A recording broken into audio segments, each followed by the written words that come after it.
তোমরা কেমন আছো? নিশ্চয়ই ভালো আছো। মহামারী কোভিড-19 কারণে আমরা আবারও বছরের প্রথম জানুয়ারি মাস থেকেই অনলাইনে ক্লাস শুরু করেছি। তোমরা নিশ্চয়ই ক্লাসগুলো ফলো করবে, বাড়িতে পড়াশোনা করবে মন দিয়ে, কারণ এই মহামারী আরও কতদিন থাকতে পারে। তা আমি আজকে তোমাদের মাঝে আসছি ক্লাস 8-এর বিজ্ঞান ক্লাস নিয়ে। আমি দ্বিতীয় অধ্যায় শুরু করব। দ্বিতীয় অধ্যায় এখানে আছে জীবের বৃদ্ধি ও বংশগতি।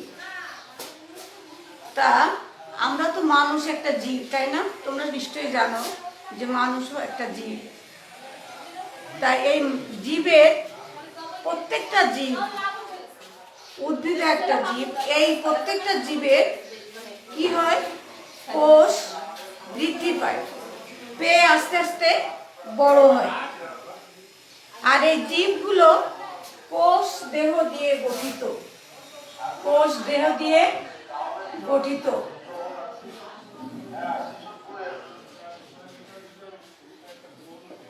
তাহলে আমরা প্রথমেই আসছি এই কোষ দেহ দিয়ে যে প্রতিটা জীব গঠিত। প্রথমে আমরা আসছি এককোষী জীবের বেলায়। এককোষী জীবের বেলায় কি হয়?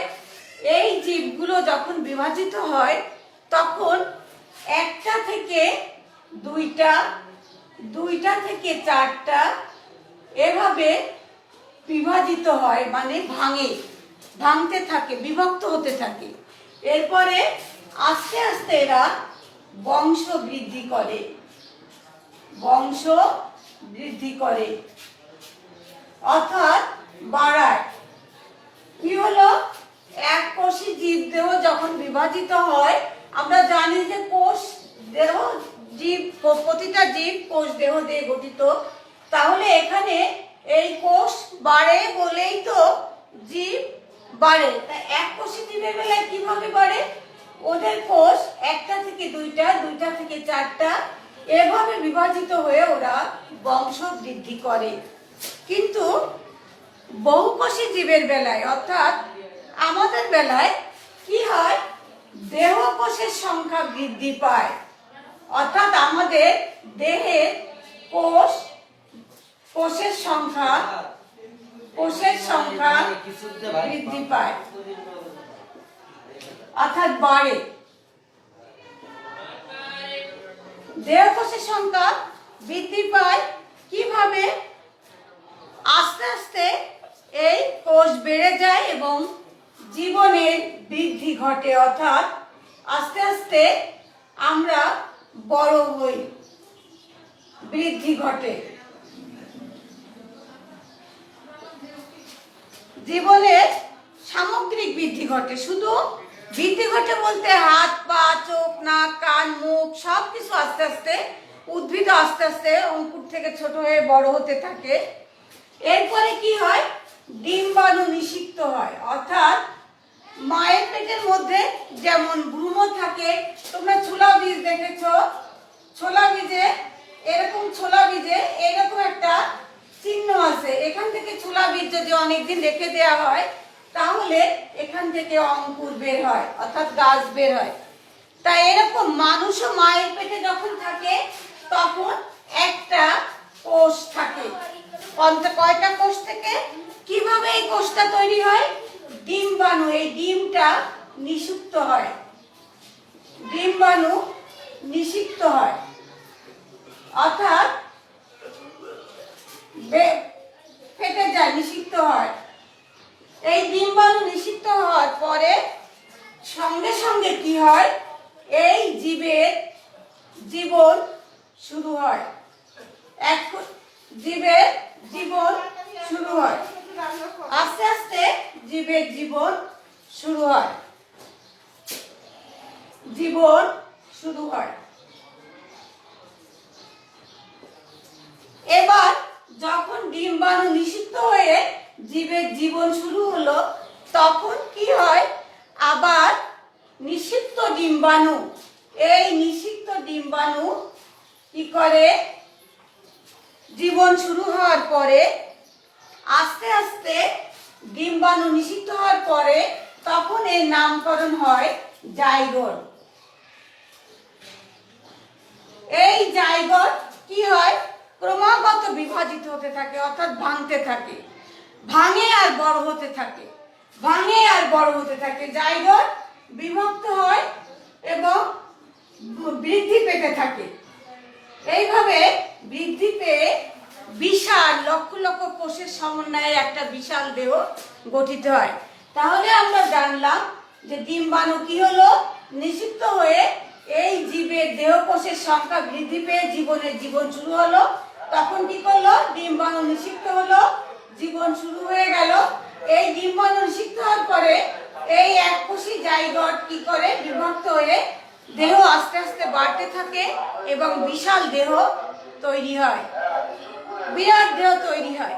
তাহলে আমরা জীবের বৃদ্ধি ও বংশগতি নিয়ে আলোচনা করতে যেয়ে দেখলাম যে জীব আসলে এককোষী জীব একভাবে বংশবৃদ্ধি করে, আর দেহকোষ দিয়ে বহুকোষী জীব বংশবৃদ্ধি করে। এখন আমরা দেখব যে এই কোষগুলো যে বিভাজিত হয়, কোষ বিভাজনের তিনটে ধাপ। প্রথমটা হলো অ্যামাইটোসিস। অ্যামাইটোসিস, এই অ্যামাইটোসিস কি হয়, অ্যামাইটোসিস প্রক্রিয়ায় প্রথমে আমরা দেখব যে অ্যামাইটোসিস প্রক্রিয়াটা কোথায় হয়, এককোষী জীবের দেহে। এককোষী জীবের দেহে এই কোষ বিভাজনটা শুরু হয়। এককোষী তারা কারা, ব্যাকটেরিয়া, ইস্ট, ছত্রাক,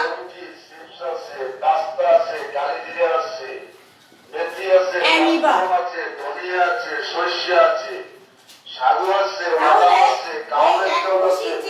ব্যাকটেরিয়া, ইস্ট, ছত্রাক, অ্যামিবা এরা কি করে, এই অ্যামাইটোসিস প্রক্রিয়ায় বংশ বৃদ্ধি করে। আমরা চিত্রে দেখব কিভাবে এটা বংশ বৃদ্ধি করে। দেখো, আমরা দেখতে পাচ্ছি এইগুলো হলো কোষ, এই দেখো লক্ষ লক্ষ কোষ তৈরি হয়ে দেহের বৃদ্ধি ঘটেছে। এখানে আমরা দেখতে পাচ্ছি যে এখানে একটা কোষের ছবি দেওয়া আছে, তার ভিতরে আছে একটা গোল, এটা হলো নিউক্লিয়াস, এটা হলো নিউক্লিয়াস। এখন কি হয়, ওই নিউক্লিয়াসটা, এই যে এই নিউক্লিয়াসটা আস্তে আস্তে ডাম্বেল আকৃতি ধারণ করে, এরকম ধারণ করে। অর্থাৎ এর পাশে আছে কি, সাইটোপ্লাজম, এর পাশে আছে সাইটোপ্লাজম। এই নিউক্লিয়াসটা ডাম্বেল আকৃতি ধারণ করে, অর্থাৎ দুই পাশে মোটা হয়। এবার মাঝ বরাবর দেখো সংকুচিত হয়ে গেছে। এই যে এই নিউক্লিয়াসটা মাঝ বরাবর সংকুচিত হয়ে গেছে। এক সময় সংকুচিত হয়ে ছোট হয়ে এই ডাম্বেল আকৃতির এই নিউক্লিয়াস দুটো অপত্য কোষের সৃষ্টি করে, তার মানে দুইটা বাচ্চা হয়, ছোট বাচ্চা কোষের তৈরি হয়, দুটো অপত্য কোষের সৃষ্টি করে। এটা কার বেলায় আমরা দেখছি, এটা হলো এককোষী জীবের বেলায় দুটো অপত্য কোষের সৃষ্টি করে। এরপরে এর পাশে যে সাইটোপ্লাজম আছে, এই সাইটোপ্লাজমও আস্তে আস্তে মাঝ বরাবর সংকুচিত হয়। দেখো সংকুচিত হয়ে গেছে, প্রথমে নিউক্লিয়াস, পরে সাইটোপ্লাজমও আস্তে আস্তে সংকুচিত হয়ে পুরো দুটো কোষের সৃষ্টি করেছে। এই দুটো কোষ অপত্য কোষ। এই এক একটা কোষের মধ্যে এক একটা নিউক্লিয়াস আছে, একটা নিউক্লিয়াস, একটা নিউক্লিয়াস। এখানে কয়টা নিউক্লিয়াস ছিল, একটা। কি হলো, ডাম্বেল আকৃতি ধারণ করলো, কি হলো, নিউক্লিয়াস দুই ভাগে বিভক্ত হয়ে গেল, দিয়ে দুটো অপত্য কোষ সৃষ্টি করলো। এরপরে সাইটোপ্লাজমও মাঝ বরাবর সংকুচিত হয়ে বিভক্ত হয়ে পুরো দুইটা অপত্য কোষের উৎপত্তি ঘটলো। এই প্রক্রিয়াটাকে আমরা কি বলবো? অ্যামাইটোসিস প্রক্রিয়া। তাহলে আমরা দেখলাম যে এককোষী জীব কোন প্রক্রিয়ায় বংশবৃদ্ধি করে? অ্যামাইটোসিস প্রক্রিয়ায়। এককোষী জীব কোন প্রক্রিয়ায় বংশবৃদ্ধি করে? অ্যামাইটোসিস প্রক্রিয়ায়। তাহলে আমরা দেখলাম যে কি আগেই আমি আলোচনা করছিলাম যে কোষ বিভাজিত হয় একটা থেকে দুইটা, দুইটা থেকে চারটা, আবার এইটা ভাগ হবে, আবার এই নিউক্লিয়াস মাঝ বরাবর ডাম্বেল আকৃতি ধারণ করবে, এটা ডাম্বেল আকৃতি ধারণ করবে, এই সাইটোপ্লাজম আবার সংকুচিত হবে মাঝ বরাবর, আবার এখান থেকে দুইটা, এখান থেকে দুইটা, এইভাবে একটা থেকে দুইটা, দুইটা থেকে চারটা এককোষী জীবের দেহে বৃদ্ধি হয়ে বংশ বৃদ্ধি করে। শিক্ষার্থী বন্ধুরা, তোমরা নিশ্চয়ই বুঝতে পারছো আমরা কোষ বিভাজনের তিনটে ধাপে একটা ধাপ সম্পর্কে জানলাম। সেটা কোনটা? এককোষী জীবের বেলায় কি হলো? যেহেতু এই সাইটোপ্লাজম এবং নিউক্লিয়াস দুটোই সংকুচিত হলো এবং নতুন কোষের সৃষ্টি করলো, সরাসরি বিভক্ত হয়ে গেল, ভাগ হয়ে দুটো অপত্য কোষের তৈরি করলো। এই জন্যে এই অ্যামাইটোসিস প্রক্রিয়ায় কোষ বিভাজনকে বলা হয় প্রত্যক্ষ কোষ বিভাজন। প্রত্যক্ষ কোষ বিভাজন। প্রত্যক্ষ কোষ বিভাজন। এবার আমরা আসি, আমরা এর পরের ধাপ হলো মাইটোসিস।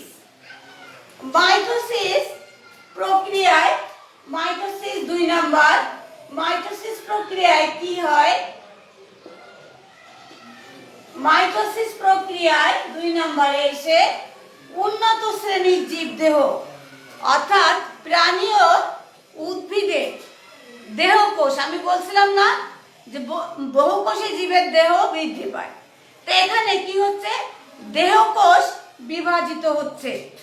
উন্নত শ্রেণীর জীবদেহে মাইটোসিস প্রক্রিয়ায় কি হচ্ছে?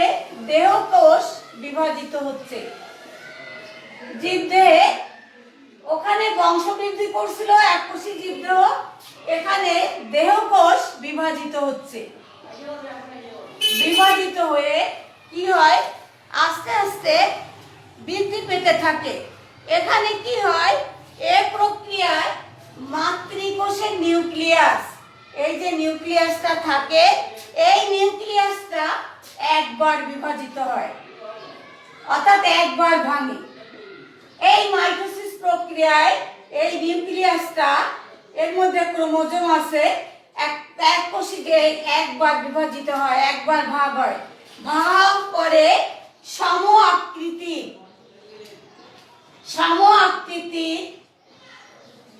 সমগুণ সম্পন্ন সমসংখ্যক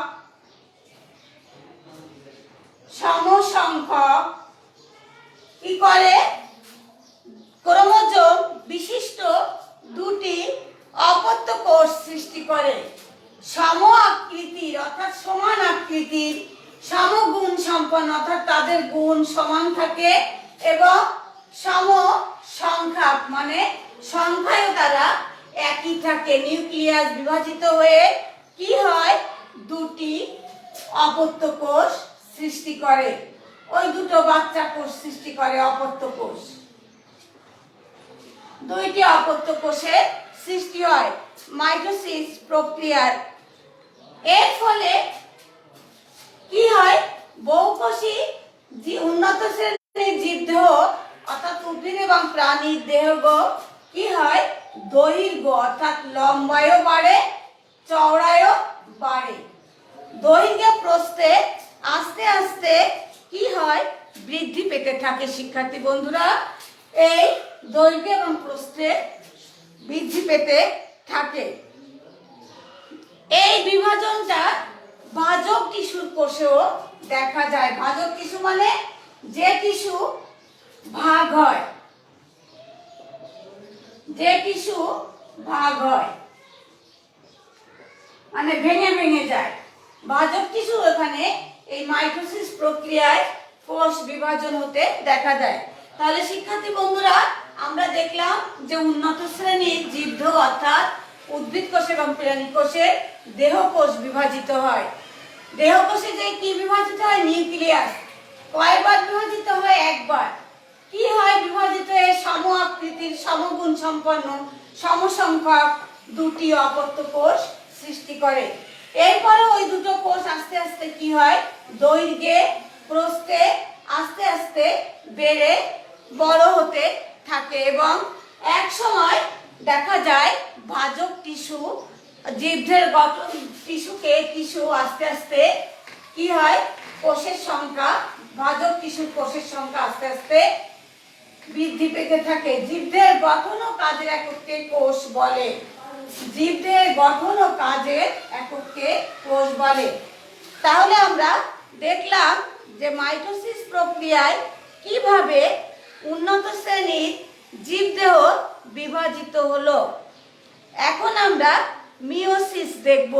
তাহলে আমরা প্রথমে দেখেছিলাম অ্যামাইটোসিস, পরে মাইটোসিস, এবার 3 নম্বরে আমরা মিওসিস। মিওসিস কোষ বিভাজন। এইটা কি কোষ বিভাজন? জনন কোষ, অর্থাৎ যা দিয়ে নতুন জীবের জন্ম হয়। এই জনন কোষ উৎপন্নের সময়, অর্থাৎ তৈরি হয় যখন, জনন কোষ যখন তৈরি হয় তখন এই মিওসিস প্রক্রিয়ায় কোষ বিভাজন হয়। কোষ বিভাজন হয়। মিওসিস প্রক্রিয়ায় কোষ বিভাজন ঘটে। এই ধরনের কোষ বিভাজন কি হয়? সময় মাতৃকোষের মধ্যে, অর্থাৎ মায়ের কোষের মধ্যে যে নিউক্লিয়াসটা থাকে, অর্থাৎ মাতৃকোষের নিউক্লিয়াস,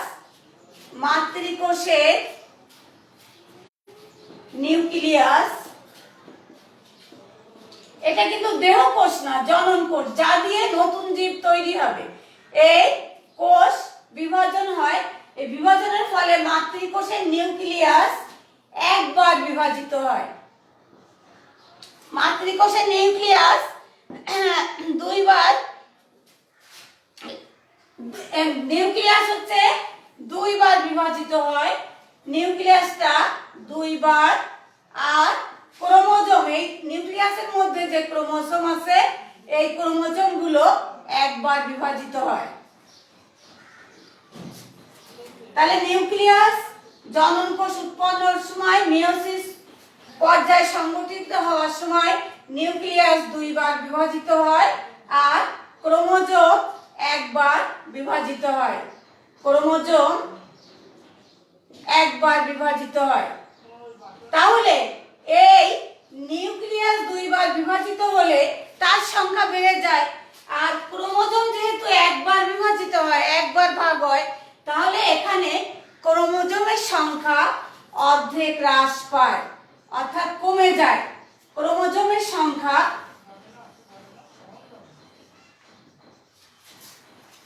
অর্ধেক হ্রাস পায়, কমে যায়।